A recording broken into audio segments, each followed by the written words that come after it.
감염 질환에 관심이 높은 요즘 최고의 예방법은 뭐가 있을까요?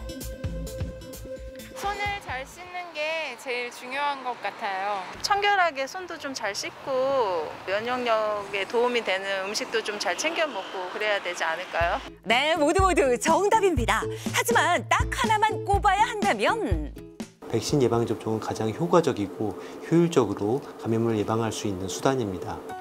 특히 영아에게 더욱 중요한 예방접종. 이유는 바로 생후 6개월이 지나면 엄마 뱃속에서 전달받은 모태 면역력이 사라지기 때문인데요. 그래서 백신 접종으로 면역을 형성해야 합니다. 그런데 워낙 종류와 횟수가 많다 보니 엄마들도 일정에 맞춰 챙기기가 쉽지 않은 상황인데요. 어제까지는 생각했다가 막 아기 키우다 보니까 다음 날은 또 까먹고 이런 날이 있는 것 같아요. 애기들 키우다 보면 시간이 여유롭지가 않아서 그런 거 일일이 다 챙기기가 쉽지 않거든요. 종류가 너무 많아서 지금 생각하니까 기억이 잘 안 나는 것 같아요. 실제로 최근 2년 동안 약 2,300만 명의 아이가 기초 예방접종을 놓친 것으로 확인이 됐습니다. 35개월, 7개월 두 아이를 키우는 엄마 김도희 씨. 첫째를 키우며 경험했지만 여전히 육아는 어렵고 특히 일정에 맞춰서 예방접종을 챙기는 게 쉽지 않다고 하는데요.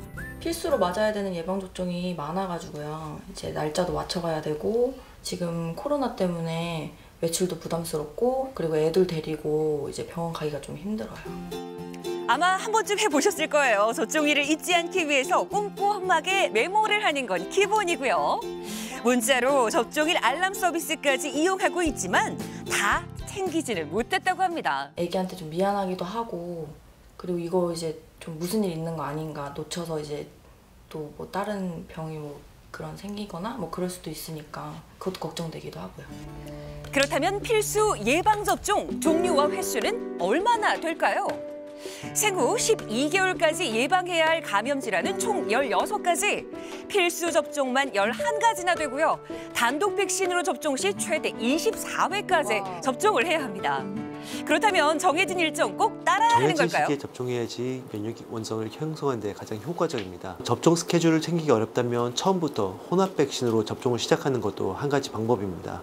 혼합 백신은 여러 가지 감염 질환을 하나의 백신으로 모아서 예방할 수 있기 때문에 병원을 방문하는 횟수를 줄여주고 정해진 일정에 맞춰서 접종을 하는 적기 접종률이 높아진다는 보고가 있는데요. 이것은 이제 기존의 디프테리아, 파상풍, 백일해, 그리고 소아마비, B형 헤모필러스 인플루엔자 같은 5가지 감염병을 동시에 예방할 수 있는 5가 혼합 백신이 이제 국가 필수 예방접종에 도입되어 있는 이유이기도 합니다. 최근에는 B형 간염까지 포함된 6가 혼합 백신까지 나와서 훨씬 더 간편하게 접종할 수 있습니다.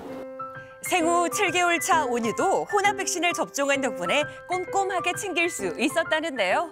횟수도 줄일 수 있고 그리고 이제 병원 갈 일도 많은데 그거에 대한 부담도 좀 덜 되기도 하고 육가 혼합 백신은 이제 좋을 것 같고요. 그리고 이제 엄마도 부담도 덜 되고.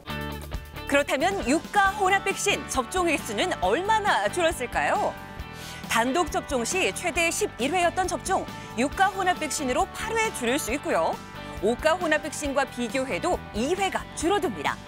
육가 혼합 백신은 기존 백신 대비 최대 332억 원의 비용 절감 효과를 얻을 수 있다고 하네요. 기초 예방접종 이후에도 추가 접종이 필요합니다. A형 간염 백신을 제외하고는 대부분의 백신은 첫 접종으로는 예방력이 충분히 생기지 않기 때문인데요.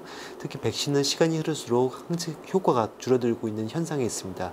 그래서 이런 현상은 특히 파상풍이나 디프테리아의 경우에 현저하기 때문에 추가적인 주기적인 추가 접종이 필요합니다.